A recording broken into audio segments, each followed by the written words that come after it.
سب سے پہلا سوال جو تھا کہ قیامت کے دن سے پہلے فیصلے کا کیا مطلب، تو اس کا جواب یہ ہے، اس کو میں ایک عقلی طور پر آپ کو سمجھانا چاہوں گا، اس کو دو مثالیں دے کر۔ پہلی مثال یہ ہے، ایک آدمی کے اوپر مثلاً عدالت میں کارروائی چل رہی ہے، اس کے اوپر کوئی الزام لگا۔ جب الزام لگتا ہے، اگر آپ عدالتی پروسیجر سے واقف ہوں تو پہلے تو پولیس میں رپورٹ ہوتی ہے، ایف آئی آر کٹ گئی، ایف آئی آر کے بعد عدالت میں اس کو پیش کیا جاتا ہے، وہاں اس کے اوپر ضمانت کی پروسیڈنگ ہوتی ہے، ساتھ میں جو دفعات فائنل ہوتی ہیں جن کو چارجز کہا جاتا ہے، جو چارجز فائنل ہوتے ہیں وہ پیش کیے جاتے ہیں کہ بھئی یہ دفعات جو ہے اس آدمی کے اوپر لگی ہیں۔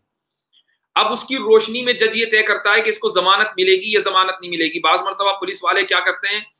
اگرچہ چھوٹا موٹا جرم ہوتا ہے لیکن بڑی دفعہ لگا دیتے ہیں تاکہ ضمانت ملنے میں بہت تاخیر ہو، اور بعض مرتبہ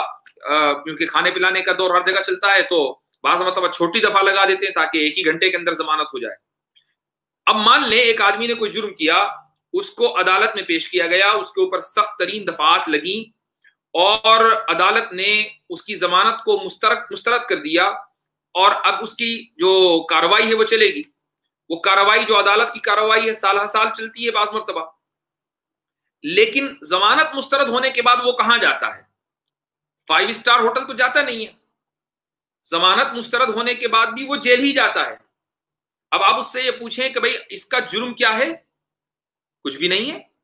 جرم تو ابھی طے ہی نہیں ہوا، ابھی فیصلہ ہی نہیں آیا کہ اس نے جرم کیا کیا، ابھی تو اس کے اوپر الزام لگا ہے، دفعات فائنل ہوئی ہیں۔ ہو سکتا ہے کہ 4 سال کے بعد، ہو سکتا ہے کہ 2 سال کے بعد عدالت فیصلہ دے اور چھوٹی عدالت دے، اس کے بعد وہ بڑی عدالت میں جائے گا، پھر سب سے بڑی عدالت میں جائے گا سپریم کورٹ میں، سالہ سال کا پروسیجر ہے، لیکن وہ رہتا جیل میں ہے۔ کس جرم میں وہ جیل میں رہا ہے؟ یہاں تو یہ دنیاوی نظام ہے، دنیاوی نظام کے اندر بے انتہا کرپشن ہوتا ہے، لوگ سپریم کورٹ میں جا کر چھٹ کر آتے ہیں اور وہاں ان کو تھوڑا بہت انصاف ملنے کی امید ہوتی ہے۔ اللہ تعالیٰ کے یہاں تو لا اینڈ آرڈر کی جو سچویشن ہے بڑی ٹائٹ ہے، وہاں تو کوئی رشوت کا چکر ہے ہی نہیں، انصاف ہی ہے، اس کے علاوہ کچھ نہیں۔ تو جب ایک آدمی قبر میں اس کو دفنایا گیا، یعنی وہ اس کی موت ہوئی، اب اس کے اوپر چارجز پریس ہوئے، مثلا ایک آدمی کفر کی حالت میں مرا تو اس کے اوپر الزام ہے کہ اس نے اللہ تعالیٰ کے حقوق ادا نہیں کیے۔ ایک آدمی نے قتل کیا ہوا تھا، وہ مرا، اس کے اوپر الزام ہے کہ اس شخص نے قتل کر رکھا تھا۔ ایک آدمی نے بے حیائی پورے معاشرے کے اندر پھیلا رکھی تھی، اس کے اوپر یہ الزام طے ہو گئے فرشتوں کے ذریعے کہ اس آدمی نے بے حیائی معاشرے کے اندر پھیلائی ہے، لہٰذا اب وہ انڈر ٹرائل ایک ایکیوزڈ ہو گیا۔ یعنی انڈر ٹرائل ایکیوزڈ کا مطلب یہ کہ ایک ایسا شخص کہ جس کا ابھی مقدمہ سنا جائے گا لیکن وہ ابھی ملزم ہے۔ اب ایسے شخص کو آپ 5 اسٹار ہوٹل بھیج کر اس کا کوئی بہت اعلیٰ اعزاز و اکرام نہیں کریں گے، بلکہ وہ جیل میں ہی رہے گا۔ اسی وجہ سے قبر میں اس کو جو سزا ملتی ہے وہ ایسی ہی ہے جیسا کہ کسی ملزم کو جیل میں رکھ دیا جائے۔ تو ایک مثال تو یہ ہے۔ دوسری مثال آپ کو اور دیتا ہوں، اس سے مسئلہ اور واضح ہوگا۔ مثال یہ ہے کہ آپ کو مثلاً ہیڈ آف دا اسٹیٹ نے، صدر نے کسی ملک کے کوئی اعلیٰ میڈل اور اعزاز دینے کے لیے بلایا ہے، آپ کی جو خدمات ہیں ملک کے لیے وہ بڑی یونیک ہیں، اس لیے آپ کو صدر صاحب نے وہ کیا کہتے ہیں اس کو، الگ الگ میڈل آتے ہیں، پدم شری کیا تو وہ دینے کے لیے مثلاً بلایا۔ تو اب اگر آپ کو اپنے گھر سے، مثلاً آپ کہیں بہت دور ہیں کیپٹل سے، وہاں سے آپ کو بلایا گیا تو آپ اپنے خرچے پہ تو نہیں جائیں گے، ایسے تو نہیں کہ آپ بسوں کے دھکے کھاتے ہوئے جائیں گے، پیدل چلیں گے، کسی ٹرک کے اوپر بیٹھ کے جائیں گے، اسکوٹروں پہ لٹک کے جائیں گے، ایسا تو نہیں ہوگا۔ بڑے اعزاز اور اکرام سے آپ کو پریزیڈنٹ پیلس تک لایا جائے گا، آپ کے پروٹوکولز ہوں گے، آپ کا اسپیشل پاس ہوگا، اور آپ کو کوئی روکے گا نہیں کہ بھائی یہ اسپیشل مہمان ہے صدر کے، چھوٹا موٹا نہیں کام ہے، ان کو جو ہے وہ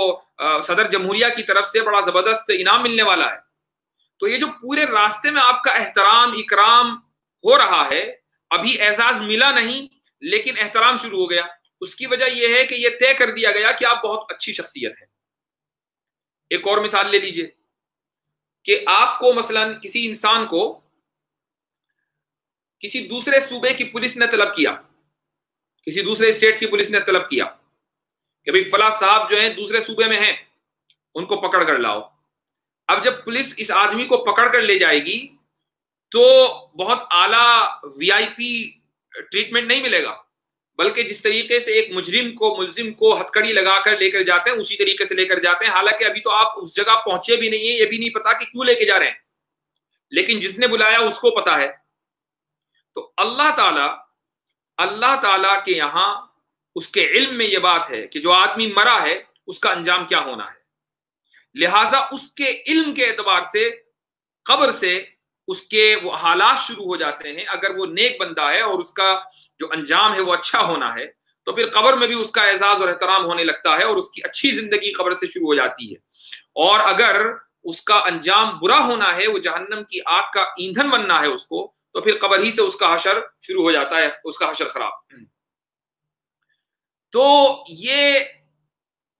دو مثالیں ہیں جن سے یہ بات سمجھ میں آ گئی کہ قبر کا عذاب کیوں ہوتا ہے۔ یہ دونوں لاجیکل مثالیں ہیں، اس سے مجھے امید ہے کہ مسئلہ واضح ہوا ہوگا۔